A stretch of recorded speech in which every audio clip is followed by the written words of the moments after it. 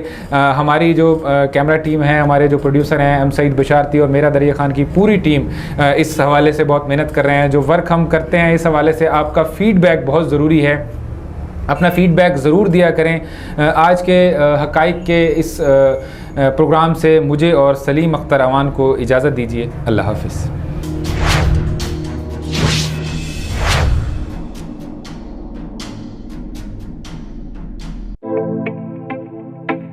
دیکھتے رہیے میرا دریا خان, ہم سب کی پہچان.